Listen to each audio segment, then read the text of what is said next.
জাতীয় সংসদ নির্বাচনের আরও খবর জানাবেন সহকর্মী সুমন সিমি। সিমি, নরসিংদী তো তাঁত সমৃদ্ধ জেলা, এছাড়া বেশ কিছু সমস্যাও সেখানে রয়েছে। নিশ্চয়ই ভোটের মাঠে এই বিষয়গুলো আলোচনার কেন্দ্রে আছে। নিশ্চয়ই আরো আপনার কাছে কি বিস্তারিত খবর রয়েছে? আলোচনা করব। শিল্প নগরী বলা হয় নরসিংদীতে। আপনি যেটা বলছিলেন যে ভোটের দিন কিন্তু যত ঘনিয়ে আসছে ততই কিন্তু নির্বাচনী মাঠ সেটি উত্তপ্ত হচ্ছে। যদিও 5টি আসনেই বিএনপি প্রার্থী দিয়েছে, তবে আলোচনার মূল কেন্দ্র যদি বলা যায়, কেন্দ্রে রয়েছে নরসিংদী 2 আসনটি, যেখানে দুজন হেভিওয়েট প্রার্থী রয়েছেন। আমি আরও বিস্তারিত তুলে ধরব। আলোচনা, সমালোচনা এবং অভিযোগ পাল্টা অভিযোগ, আচরণবিধি লঙ্ঘন এবং সবার জন্য সমান সুযোগের দাবিতে উত্তপ্ত এখন নরসিংদীর নির্বাচনী মাঠ।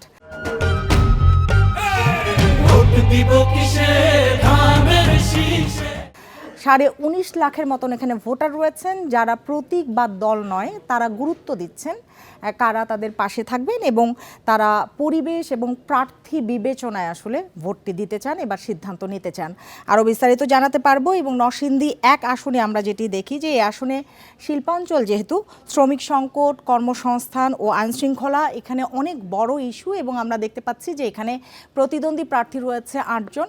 তার মধ্যে খায়রুল কবির খোকন বিএনপি থেকে আছেন এবং মোহাম্মদ ইব্রাহিম ভূঁইয়া জামায়াত থেকে আছেন, যাদের মধ্যে হাড্ডাহাড্ডি লড়াই হবে এমনটি বলা হচ্ছে। এরপরে আমরা যদি দেখি সবচেয়ে হাড্ডাহাড্ডি লড়াই, যেটি আমি বলছিলাম যে হেভিওয়েট প্রার্থী রয়েছেন, এবং এখানে কিন্তু অভিজ্ঞতার সাথে নতুনের একটা লড়াই আমরা দেখতে পাচ্ছি।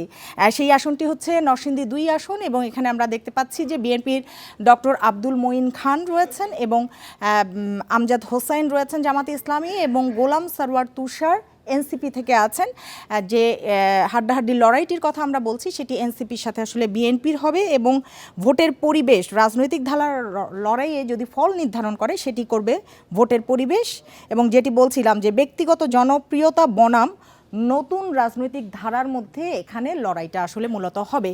এরপরে যদি আমরা দেখতে চাই যে নরসিংদী 3 আসন, সেই আসনটিতে আমরা যেটি দেখতে পাচ্ছি যে প্রতিদ্বন্দ্বী প্রার্থী রয়েছেন 8 জন, এবং মঞ্জুর ইলাহি বিএনপি থেকে আছেন এবং আরিফুল ইসলাম মৃধা স্বতন্ত্র থেকে, অর্থাৎ বিএনপির লড়াইটা হবে এখানে স্বতন্ত্র থেকে। এবং এখানে প্রচারণা ঘিরে আমরা দেখেছি যে হুমকি ও আচরণবিধি লঙ্ঘনের অভিযোগ নির্বাচনী উত্তাপ ছড়াচ্ছে, এবং ভোটাররা এখানে সুষ্ঠু ভোট নিশ্চিত হওয়া নিয়ে কিন্তু অনেক বেশি শঙ্কায় রয়েছেন। এরপরে আমরা যদি চলে যেতে চাই যে নরসিংদী 4 আসনটি, সেখানে আমরা দেখতে পাচ্ছি যে গ্রাম এবং শহরের যে বৈষম্য, যোগাযোগ ব্যবস্থা এবং স্বাস্থ্যসেবা, সেগুলি এখানে হচ্ছে প্রধান সংকট, এবং এখানে প্রতিদ্বন্দ্বী প্রার্থী রয়েছেন 9 জন। তার মধ্যে বিএনপি থেকে আছেন সাখাওয়াত হোসেন এবং জাহাঙ্গীর আলম আছেন জামায়াতে ইসলামী। মূলত বলা হচ্ছে যে বিএনপি এবং জামায়াতের মধ্যেই এখানে মূল লড়াইটা হবে। তবে শক্ত অবস্থানের বিপরীতে যদি আমরা দেখি, স্বতন্ত্র প্রার্থীরাও কিন্তু এখানে ভালোই লড়াই করবেন এমনটি আভাস পাওয়া যাচ্ছে। এরপরে যদি আমরা দেখি যে নরসিংদী 5 আসন, এটি সদর আসন, এবং সদর আসনে জামায়াতে ইসলামীর প্রার্থী শক্ত প্রতিদ্বন্দ্বিতার ইঙ্গিত এরই মধ্যে দিচ্ছেন, এবং লেভেল প্লেয়িং ফিল্ড যদি নিশ্চিত হয়, এখানে ভোটের ব্যবধান কম হওয়ার সম্ভাবনা রয়েছে এমনটি বলা হচ্ছে। এবং এখানে প্রতিদ্বন্দ্বী প্রার্থী কিন্তু অনেক বেশি রয়েছে, 10 জন রয়েছেন। বিএনপি থেকে আশরাফ উদ্দিন, জামাল আহমেদ স্বতন্ত্র, পনির হোসেন স্বতন্ত্র থেকে, এবং ভোট কেন্দ্র রয়েছে 167টি, ঝুঁকিপূর্ণ কেন্দ্র রয়েছে 66টি। এবং মোটা দাগে যেটি দেখা যাচ্ছে যে নরসিংদী সবগুলি আসনে কিন্তু প্রতিদ্বন্দ্বী প্রার্থী অনেক বেশি রয়েছে। আমরা আরেকটু বিস্তারিত জানতে পারবো নরসিংদী থেকে যখন আমাদের সহকর্মী আসাদুজ্জামান আমাদের সাথে যোগ দেবেন। আসাদুজ্জামান, যেটি জানতে চাই যে নরসিংদীর এই যে 5টি আসনের মধ্যে আপনার কাছে যদি জানতে চাই যে নরসিংদী 2 আসনের কথা আমরা শুনতে পাচ্ছি হাড্ডাহাড্ডি লড়াই হবে, এর বাইরে আর কোন আসনে আপনার মনে হচ্ছে যে হাড্ডাহাড্ডি লড়াই হতে পারে, আর কেন? আপনি জানেন যে আসলে শিল্প শিল্প অঞ্চল এবং কৃষি অধ্যুষিত যে নরসিংদী জেলার যে 5টি আসন, এখানে কিন্তু আপনি জানেন একটা সময় কিন্তু এই নরসিংদী জেলার 5টি আসনে কিন্তু বিএনপির দখল ছিল। যে বিএনপি নেতা কর্মীরা যেটি দাবি করছেন যে নরসিংদী জেলাটি কিন্তু আসলে বিএনপির ঘাঁটি হিসেবে পরিচিত। আপনি জানেন যে এখানে নরসিংদী সদর, অর্থাৎ এই নরসিংদী 1 আসনে এখানে প্রতিদ্বন্দ্বিতা করছেন বিএনপির যুগ্ম মহাসচিব খায়রুল কবির খোকন। তার সাথে এখানে প্রতিদ্বন্দ্বিতায় আছেন জামাতে ইসলামীর ইব্রাহিম ভুঁইয়া। জামায়াতের পক্ষ থেকে যেটি বলা হচ্ছে, তাদের নিজস্ব ভোট ব্যাংক রয়েছে। এছাড়াও নরসিংদী সদর, চরাঞ্চল সহ বিভিন্ন অঞ্চলে তাদের জনপ্রিয়তা বৃদ্ধি পেয়েছে, এবং মানুষ পরিবর্তন চায়। সেই প্রেক্ষাপটে কিন্তু এই নরসিংদী সদর অঞ্চলে যে জামায়াতের যে প্রার্থী তারা বিজয়ী হবেন এমনটাই আসলে তারা দাবি করছেন। তো এখানে আসলে বিএনপির ঘাঁটি হলেও একটা সময় কিন্তু এখানকার যে নরসিংদী সদর আসনে কিন্তু 4বারের যে সংসদ সদস্য ছিলেন শামসুদ্দিন আহমেদ এসাক, ওই সত্যিই কিন্তু নরসিংদী সদরে আসলে বিএনপির ঘাঁটি হিসেবে পরিচিত। এখন কিন্তু এখানে নির্বাচন করছেন যে খায়রুল কবির খোকন, বিএনপির যুগ্ম মহাসচিব, তিনি কিন্তু এর আগেও একবারে এখানকার সংসদ সদস্য ছিলেন উপনির্বাচনে।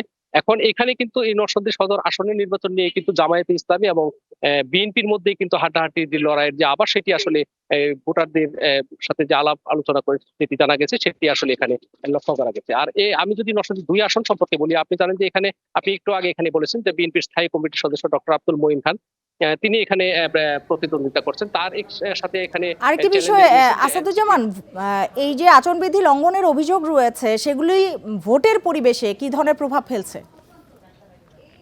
আপনি জানেন যে এখনো পর্যন্ত কিন্তু নরসিংদীর সবকটি আসনে আসলে এই যে নির্বাচন যেহেতু ঘনিয়ে আসছে, পাল্টাপাল্টি যে অভিযোগ সেটি কিন্তু আসলে খুব বেশি পড়েনি। সেটি আসলে বিভিন্ন সভা সমাবেশে তারা সে অভিযোগগুলি করেছেন। আর এছাড়া এর বাইরে যে অভিযোগগুলি তারা রিটার্নিং অফিসারের কাছে করেছেন, সেগুলি রিটার্নিং অফিসার সে বিষয়ে আসলে তাৎক্ষণিক পদক্ষেপ নিচ্ছেন। কিন্তু ছোট্ট করে আসলে জানতে চাই যে ভোটাররা জামায়াত এবং স্বতন্ত্র প্রার্থীর যারা রয়েছেন তারা কি ফলাফল বদলে দেওয়ার মতন অবস্থানে রয়েছেন কিনা এখন পর্যন্ত কি বোঝা যাচ্ছে? আপনি জানেন যে এখনো পর্যন্ত আসলে স্বতন্ত্র, বিদ্রোহী এবং জামায়াতের যে প্রার্থীরা আছেন তারা কিন্তু এরকম একটা আশঙ্কা করছেন যে তারা প্রত্যেকের কর্মীদেরকে দিয়ে বলছেন যে আসলে ভোট সকাল থেকে ভোট কেন্দ্রে থাকার জন্য এবং ফলাফল ঘোষণার আগ পর্যন্ত কেন্দ্রে থাকার জন্য। তারা যেটি আশঙ্কা করছেন যে এখানে যাতে কোনো প্রকার বল প্রয়োগ করে কোনো প্রকার ফলাফল চেঞ্জ করা বা কোনো প্রকার হস্তক্ষেপ যাতে না হয় সেই বিষয়ে আসলে নজর তারা রাখছেন এবং তারা প্রশাসনকেও এই বিষয়গুলি বারবার অবহিত করছেন। বিশেষ করে রিটার্নিং কর্মকর্তাকে তারা এই বিষয়গুলো অবহিত করছেন। তারা চাচ্ছেন যে আসলে সুষ্ঠু এবং অবাধ নির্বাচনের ক্ষেত্রে যে লেভেল প্লেইং ফিল্ড সেটি যাতে কার্যকর করা হয় এবং প্রশাসনের পক্ষ থেকে যে কার্যকরী পদক্ষেপ সেটি যাতে নেওয়া হয়। আর আপনি জানেন যে এর মধ্যে কিন্তু 693টি কেন্দ্রের মধ্যে কিন্তু 663টি কেন্দ্রের মধ্যে 393টি কেন্দ্র কিন্তু এখানকার ঝুঁকিপূর্ণ এবং সেই ঝুঁকিপূর্ণ কেন্দ্রগুলিতে কিন্তু রিটার্নিং কর্মকর্তার কার্যালয়ের পক্ষ বাড়তি থেকে নজর রয়েছে। আসাদুজ্জামান, আপনাকে অনেক ধন্যবাদ। আমরা শুনছিলাম যে ভোটাররা কিন্তু এবার উন্নয়ন প্রতিশ্রুতির পাশাপাশি শান্তিপূর্ণ এবং অবাধ যে ভোট সেটিকে বেশি গুরুত্ব দিচ্ছেন। নির্বাচনী হালচাল নিয়ে এই ছিল আমার কাছে। চলে যাচ্ছে মূল স্টুডিওতে আলী আশরাফের কাছে। সিমি, আপনাকে ধন্যবাদ।